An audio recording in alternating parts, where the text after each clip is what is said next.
की नेमकं फॅट्स आहेत तरी काय, म्हणजे ते कसे स्टोअर कसे होतात किंवा फॅट म्हणजे नेमकं काय? तर फॅट्स आपल्या बॉडीला लागणारा एक प्रकारचे एनर्जी सोर्स आहे. तर 3 मॅक्रोन्यूट्रिएंट असतात, कार्बोहायड्रेट्स, प्रोटीन्स आणि फॅट्स. तर फॅट्स आपल्या बॉडीला एनर्जी देतात आणि गरज लागली तेव्हा बॉडी फॅट स्टोअर करते ट्रायग्लिसराइडच्या फॉर्ममध्ये. तर हे फॅट्स बॉडी रिझर्व्ह एनर्जीच्या प्रमाणे यूज करते. म्हणजे जर आता समजा बॉडीला आत्ता एनर्जी नको असेल, नंतर एनर्जी पाहिजे असेल, तर बॉडी फॅटला ट्रायग्लिसराइड म्हणून स्टोअर करते. आणि फॅट्सचे खूप बॉडीत फंक्शन्स असतात. जसे की आपल्या प्रत्येक बॉडीमध्ये जे बिलियन सेल्स आहेत, त्यांच्या मेम्ब्रेनमध्ये पण फॅट्स खूप गरजेचे असतात. आता ओमेगा 3 फॅट्स असतात, ते खूप एसेन्शियल असतात, कारण ते बॉडी बनवत नाही स्वतः. ओके, म्हणजे फॅटचे वेगवेगळे प्रकार असतात का? हो, भरपूर प्रकार असतात. मग जे आता जे स्टोअर झालेलं फॅट असतं, ज्याच्यामुळे पोट दिसतंय किंवा जे आपण फॅट लॉस करण्यासाठी करतो, ते कुठल्या टाईपचे फॅट असतात? आता ते आपण डिस्टिंक्शन करू शकत नाही असं, कारण ओके, आता फॅटी ॲसिड्स असे इंडिव्हिज्युअल असतात. ते 3 फॅटी ॲसिड्स एकत्र करून आपल्याला एक ट्रायग्लिसराइड मॉलिक्यूल बनतो. तर बॉडी तसं स्टोअर करते. आता ते बॉडी ऑर्गन फॅटच्या ह्याच्यात फॉर्ममध्ये स्टोअर करते, विसरल फॅट आणि सबक्युटेनियस फॅट. सबक्युटेनियस फॅट म्हणजे जी बाहेर आपण स्किनच्या वरती दिसते ते सबक्युटेनियस फॅट असतं, आणि विसरल फॅट आपल्या ऑर्गन्सच्या अराउंड बॉडी स्टोअर करते.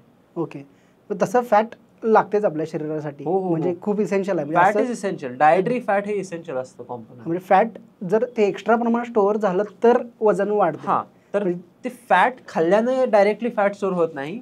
आपण जर आपल्या गरजेपेक्षा जास्त खाल्लं तर बॉडी फॅट स्टोअर करते.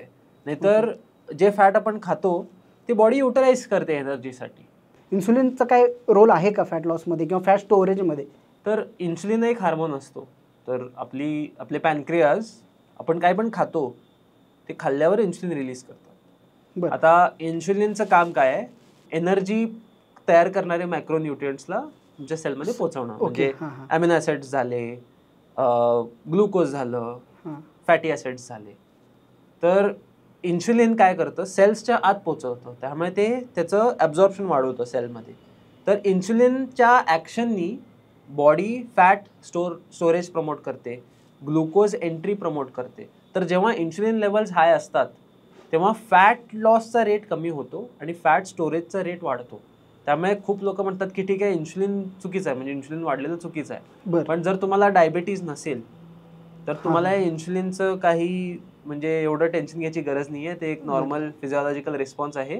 आणि जेव्हा तुमचं इन्सुलिन लेवल नॉर्मलाइज होतात, एक नॉर्मल रेंज असते इन्सुलिनची, त्या रेंजमध्ये आलं की परत फॅट स्टोरेज आणि फॅट लॉस नॉर्मलाइज होतं. त्यामुळे इन्सुलिन स्पाईकला घाबरण्यापेक्षा तुमचा ओव्हरऑल डाएट तुम्ही अनालाइज केला पाहिजे. आता तुम्ही कार्बोहायड्रेट खाल्ल्याने इन्सुलिन लेवल जास्त स्पाईक होतात, इट्स ट्रू. पण अमिनो ॲसिड्स आणि फॅटी ॲसिड्सनं पण थोडं इन्सुलिन स्टिम्युलेट होतं. तर इन्सुलिन हा विलन नाही आहे. इन्सुलिन स्पाइक्सपेक्षा तुमचं ओव्हरऑल डाएट कसं आहे, किती कॅलरीज खाता, तुमचे सगळे न्यूट्रिएंट्स व्यवस्थित आहेत का नाहीत, एक्सरसाइज व्यवस्थित आहे का नाही. कारण त्यांनी सांगितलेलं की दिवसातनं 45 मिनिटं तरी चालायला पाहिजे. तर ह्याला किती वेळ लागतो तुमच्या बॉडीला जे इन्सुलिननं पोचलेले न्यूट्रिएंट्स आत घ्यायला, ह्याला इन्सुलिन सेन्सिटिव्हिटी म्हणतो आपण. तर ते डायबेटिक्समध्ये खाली गेलेली असते. बरोबर. त्यामुळे जास्त वेळ इन्सुलिन ब्लडमध्ये राहतं. ओके, नॉर्मलाइज लवकर होत नाही. पण हेल्दी इंडिव्हिज्युअल्समध्ये नॉर्मलाइज होतं, जर तुम्ही हेल्थ प्रॅक्टिसेस चांगलं करत असाल तर. ओके, हां.